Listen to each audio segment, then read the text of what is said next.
Vaticano I va a suceder en el contexto de Europa más secularizada y con la unificación de Italia. En 1860, el Papa ya había perdido control de lo que se llamaba los estados papales, con la unificación de Italia. Pero todavía controlaba la ciudad de Roma, que era protegido por tropas francesas para que las tropas italianas no podían ingresar. Sin embargo, en 1870 comienza la guerra pruso-francés entre Alemania y Francia va a retirar sus soldados de Roma. Con esto va a entrar en Roma las tropas italianas y ellos van a tomar control de Roma y así consolidar la unificación de toda Italia bajo un solo rey. La inminente entrada de las tropas de Italia a la ciudad de Roma obligó que el concilio terminó mucho más antes que fue programado y no podía tratar de todo el esquema sobre la iglesia que quería hacer y solo enfocaba sobre una pequeña parte del esquema original. Vaticano I iba a proclamar un documento sobre la iglesia, el esquema preparativo de la Comisión Internacional, que fue escogido de todas las mejores universidades católicas del mundo y las órdenes religiosas. Tenía 15 capítulos, de lo cual el capítulo 11 hablaba del rol de pontífice. Sin embargo, no había nada sobre la infalibilidad. Con el acercamiento de la guerra franco-pruso, decidieron solamente enfocar sobre el capítulo 11, olvidándose del resto del esquema, y ahí añadió la porción sobre infalibilidad. Los obispos se dividieron en 3 grupos: los ultramontanistas en favor de la declaración, los inoportunistas, se puede llamarlos así, que creían en el documento pero pensaban que no debe ser declarado, y los que estaban en contra de la declaración. Los que no estaban de acuerdo, mayormente enfocado en Austria, Hungría, Estados Unidos y Francia, salieron antes de la votación final para evitar la apariencia de mucha discordia, y solamente un obispo que se quedó para votar en contra de la declaración de infalibilidad. Hay que poner pastor alternos en una perspectiva más larga. Desde los primeros siglos de la Iglesia, su gobierno fue tanto colegiado como jerárquico, como hemos visto en otros videos. En la mayoría de las ciudades del Imperio Romano, los obispos surgieron a principios del siglo II como líderes de sus comunidades, supervisando a otros ministros como diáconos y presbíteros.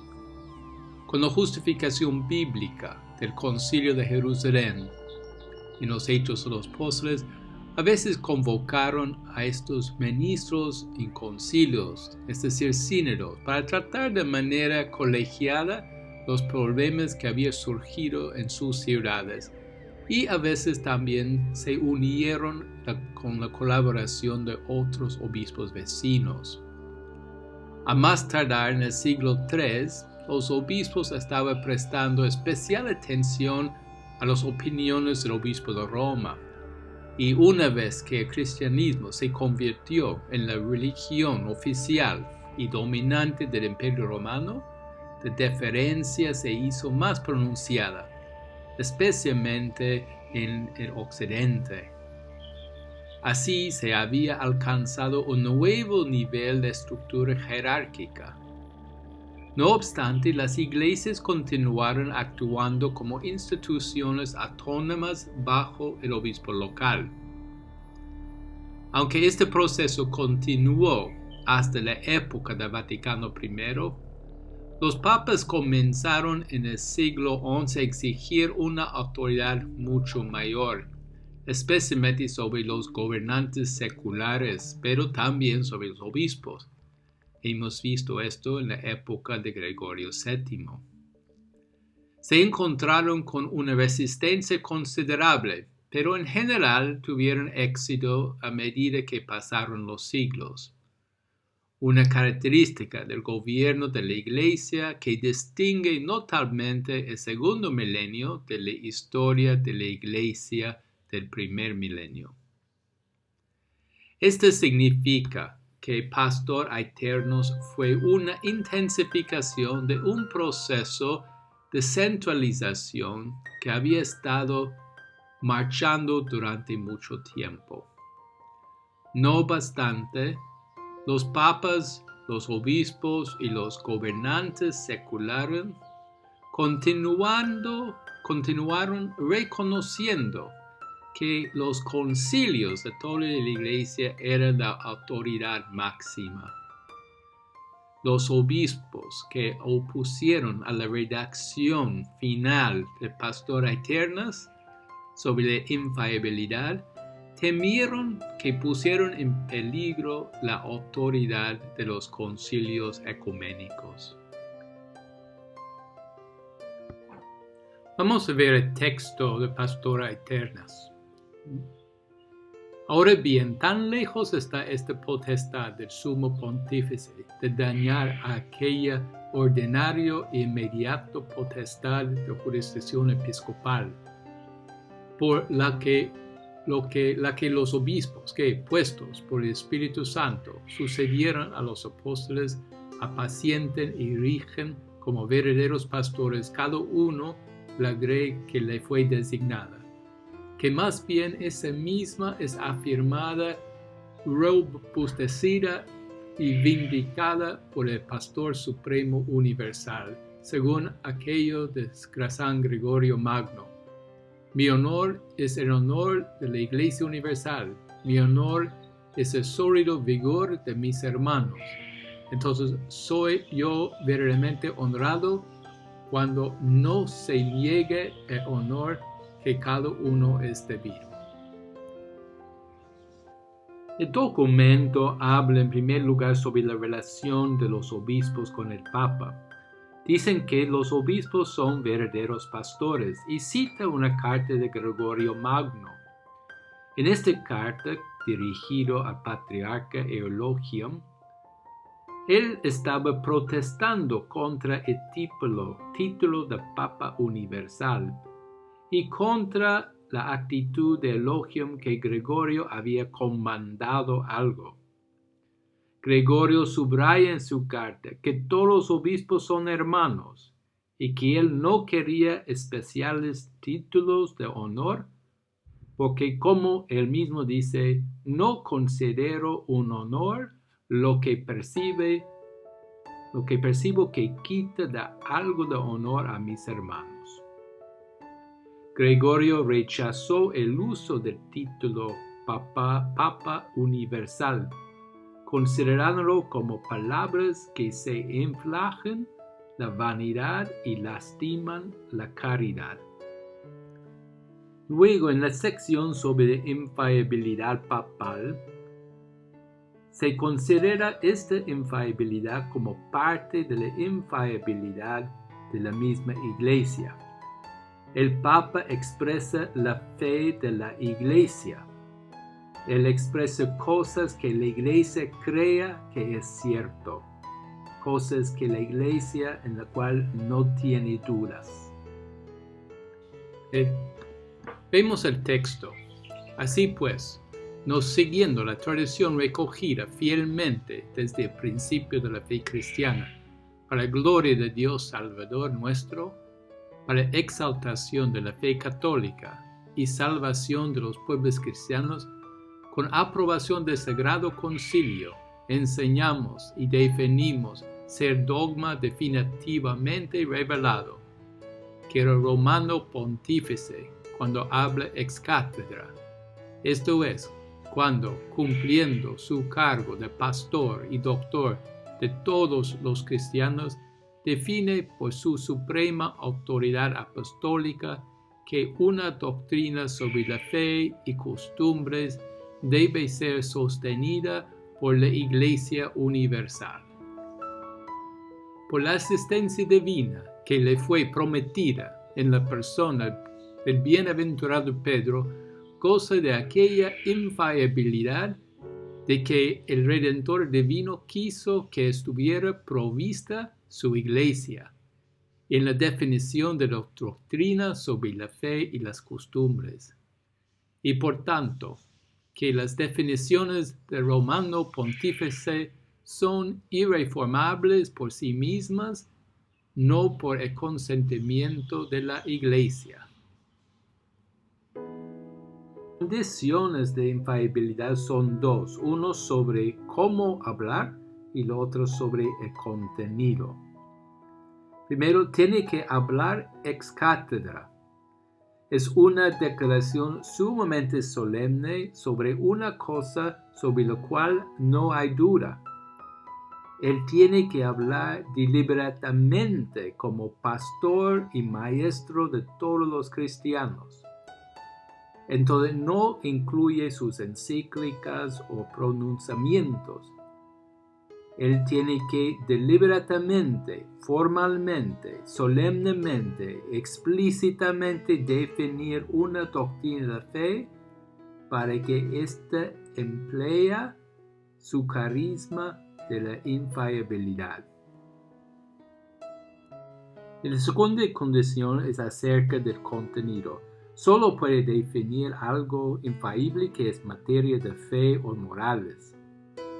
Lo que él o un concilio, porque la infalibilidad del Papa es nada más ni menos de lo que es la infalibilidad de la Iglesia, dice acerca de la historia o la ciencia y la economía, no puede ser considerado infalible, solo materia de fe o morales, la moralidad. Como se puede determinar, el uso de infalibilidad no es cosa muy común. De hecho, desde esta declaración del Vaticano I, solo una vez ha sido invocado.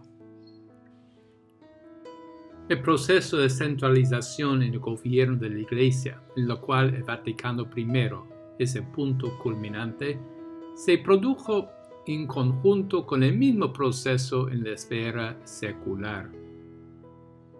Pastor Aeternos llamó a los católicos fuera de sus provisionalismos a una visión más expansiva de la Iglesia.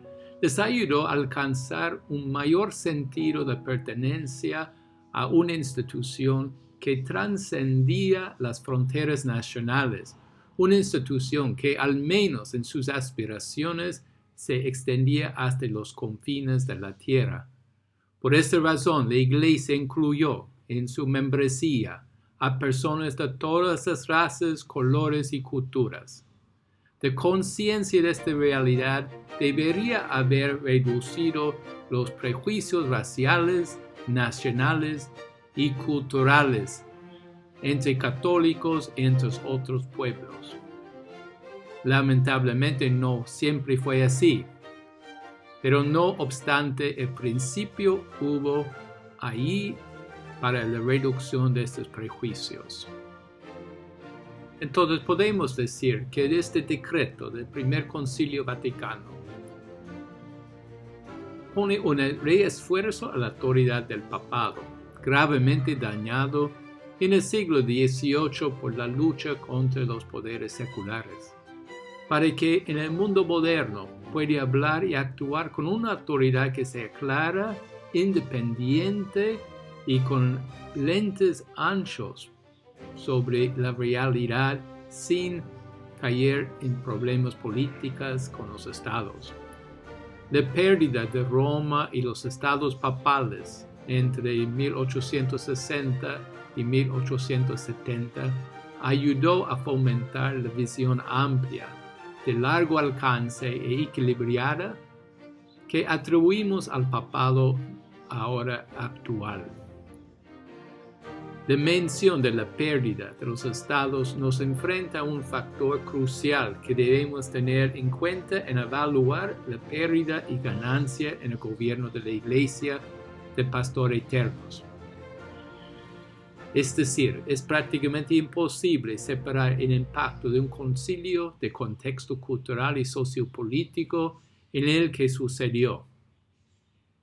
El aumento de la primacía papal en pastores eternos se refleja en la influencia del Papa sobre el nombramiento de los obispos.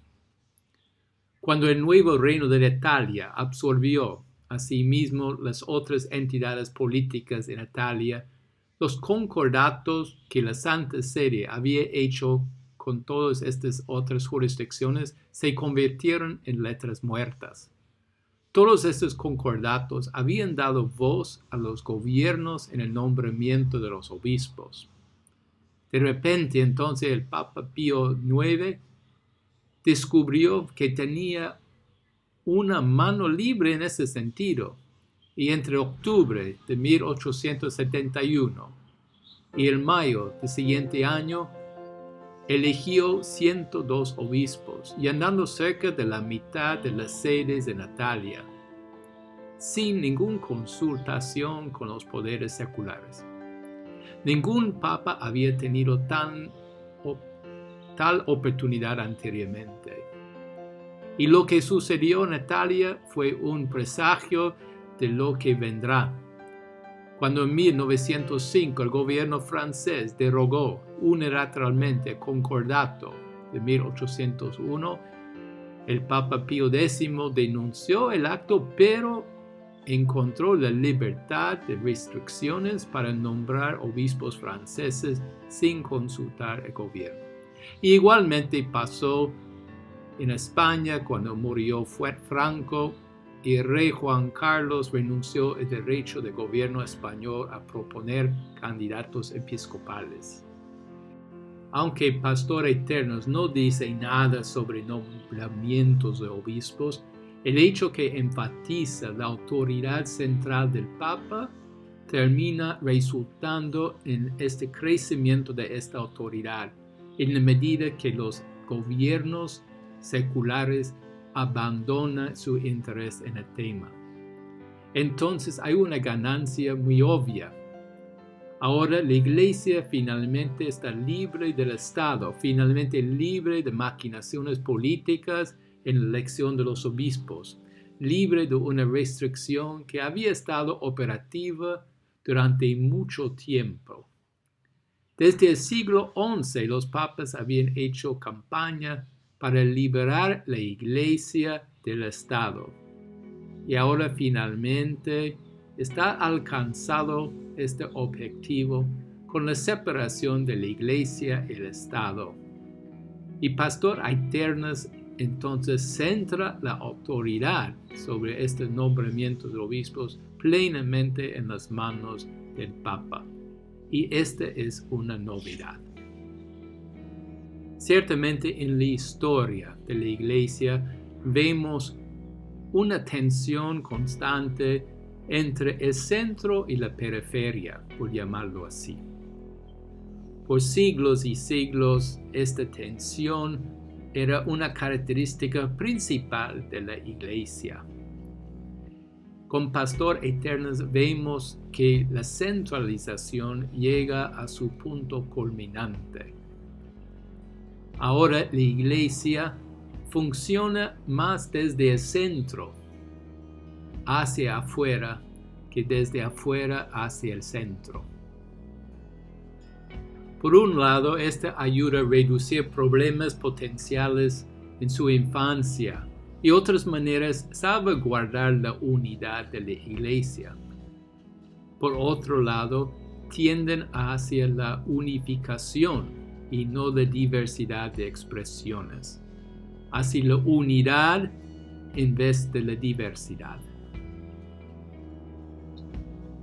El Concilio de Trento había insistido en la necesidad de concilios locales en las diócesis, Pero con Pastor Aeternas prácticamente va a desaparecer estos concilios porque el énfasis va a ser en las enseñanzas del Papa, ahora hecho más difundidos por los grandes medios de comunicación social. En el documento final, la infalibilidad va a formar el capítulo 4. Y en esto hay muchos obispos que estaban en contra, precisamente para no disminuir la importancia de los concilios. Al final, estos obispos decidieron abandonar Roma antes de la votación final. Pero su postura de enfatizar los concilios siempre representa uno de estos puntos en tensión entre el centralismo y las periferias, entre la necesidad de incorporar las periferias, los otros obispos, en el discernimiento de las cosas de la Iglesia. Es el Concilio Vaticano II que va a recuperar este balance que ya casi se perdió con Vaticano I.